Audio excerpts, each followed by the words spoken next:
down where I come from, the tongue. Flip the script and smack the lip. Negro with an ego and yo, I wanna know why the hell they be tripping. Some knuckleheads justified. Hello comrades.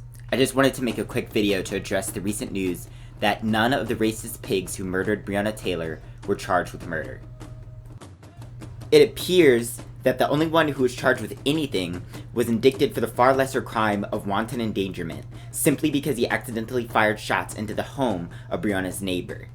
That means that all those involved in the murder of this young black woman will be allowed to walk free with a slap on the wrist at most. I can't say that I am surprised. The National Guard and/or militarized police have been rolled out in Louisville and other cities across the empire, including the city in which I live. The ruling class and their lackeys recognized that the black masses meant it when we chanted, "No justice, no peace." There was no justice in the courts, and now as the mourning and indignant masses of black people unleash our wrath in the streets, it has become very clear that there will be no peace. In times such as these, it is important to have an advanced understanding of the forces at play in this situation, and their true nature. We must understand the racist bourgeois court system, the racist bourgeois police, and the racist bourgeois law. In their message to the black movement, the Black Liberation Army provided us with a clear picture of the true nature of all of those apparatuses of our current system. They said, "Many of our people believe in the law, or at least the existing code of law of our oppressor. Most people do not see the real relationship between the development of Western law and the development of Western capitalism. Therefore, these people cannot deal with the reality of injustice as being an integral part of the prevailing system. Not a few people misunderstand the objective class function for the courts, the police, and various related institutions in maintaining the illusion of North American democracy. In a society such as exists here today, law is never impartial, never divorced from the economical relationships that brought it about. History clearly shows that in the course of the development of modern Western society, the code of law is the code of the dominant and most powerful class, made into laws for everyone. It is implemented by establishing special armed organs that are obliged to enforce the prevailing class laws. In this historical period of human social development, such is the objective function of law."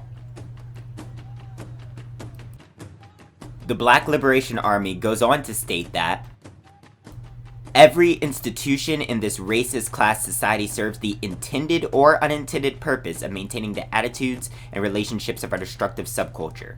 Welfare, housing agencies, systems programs, courts, prisons, and countless other ruling class institutions reinforce negative relationships among blacks.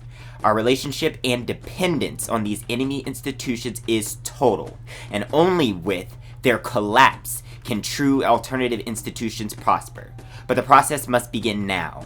We must not only build alternative social, economic, and political institutions, but we must intentionally sabotage, overload, and destroy existing ruling class institutions in the process.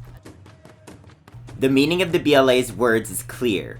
The reason why the courts do not provide justice to black people, the reason why the police can legally murder black people, the reason why there isn't a single institution of the United States government that genuinely serves or improves the lives of black people in any way is because every single institution of this racist, capitalist, settler colonial state is nothing but an instrument of white supremacy and the ruling class.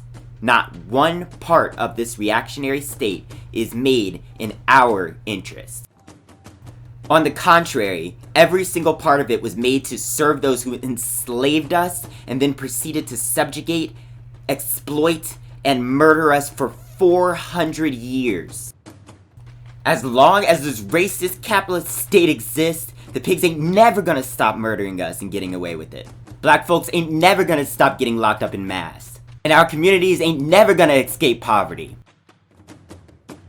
In other words, as long as the American empire exists and black people continue to be trapped in it and oppressed by it, there ain't never gonna be justice.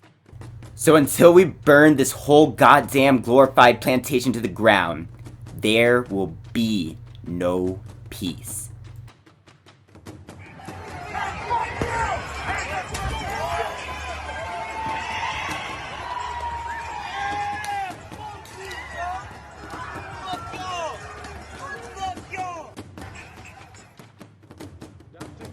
policy was that nonviolence would achieve the gains for black people in the United States.